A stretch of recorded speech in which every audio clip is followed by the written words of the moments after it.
Well, let me tell you what we're going to do today.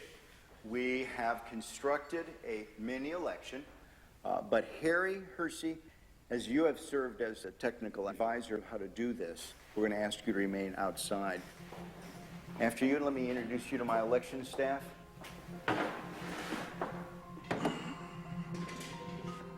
To ensure that we've not prepared some sort of a device that has been pre-rigged, pick the number, and then we'll grab that unit, and that will be the device that we will count the ballots on. I just feel like this is the one. Okay, and the winner is unit 15191. 5191.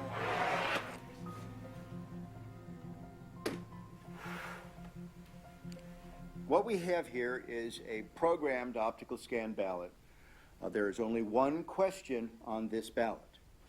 Can the votes on the Diebold system be hacked using the memory card?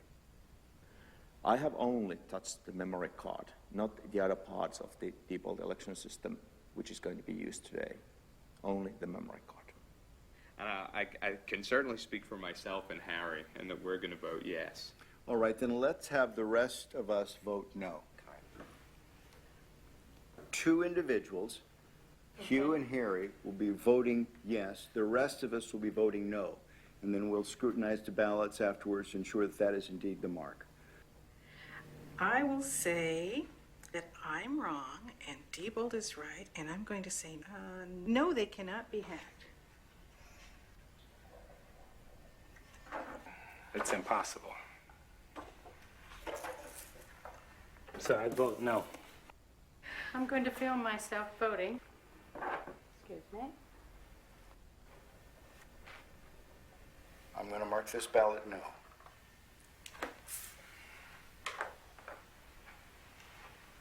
Okay. Dr. Thompson? I am going to mark this ballot yes. I've seen some pretty concerning things. Well, it's down to you. You're the last voter, Harry. All right. I think it could be. So I vote for yes. You will be the second yes. All right. Here is the memory card I have touched.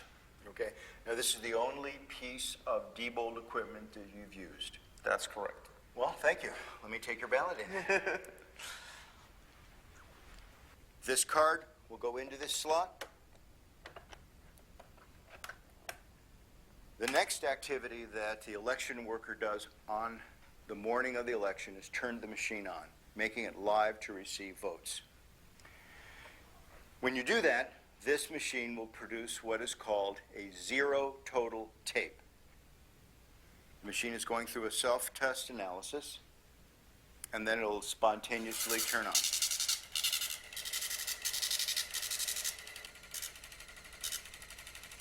This is Harry's card that is telling us that there are 0 votes stored in the memory.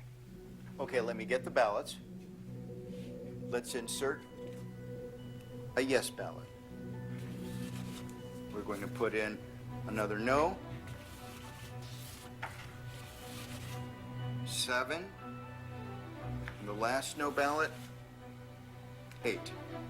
Placing the ender card in this device and telling it to turn off its counting function and do its reporting function will now cause the voting machine to print out a tape reading the number of votes that it had just read.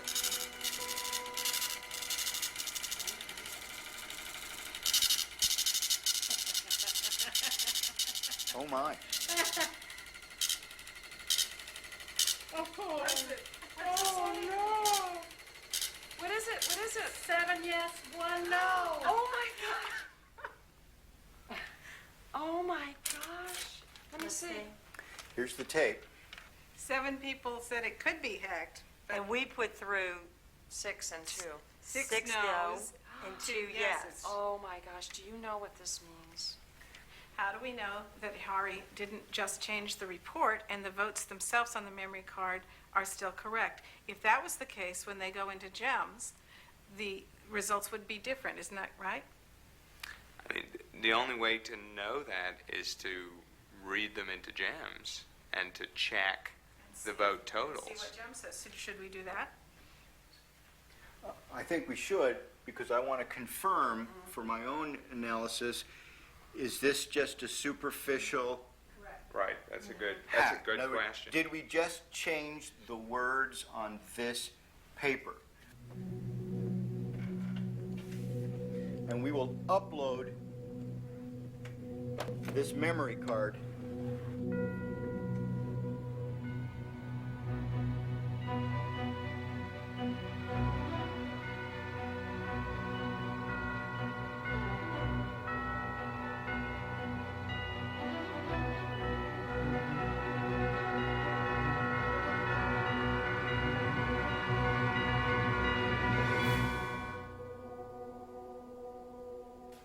if I had not seen what was behind this, I'd have no reason not to. I would have certified this election as a true and accurate result of a vote. Susan, what does this mean for you? Makes me cry. I'm sorry, but it does. Why? Why? There's so many reasons. The reason's because there are people out there who are giving their lives to try to make our elections secure, and they're being called conspiracy theorists and technophobes, and these vendors are lying and saying that everything's all right, and it's not all right. And I'm crying because I'll quote somebody that I know who said that it's as though our country's one country pretending to be another country. How can this be happening to our elections? This really does affect me.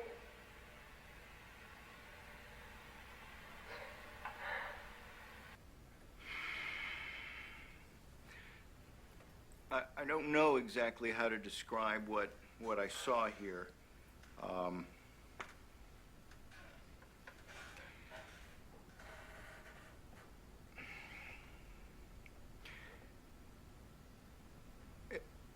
I think we, as election officials, need to be a little bit more demanding from the vendors as to the technical specifications of this equipment. The vendors are driving the process of voting technology in the United States.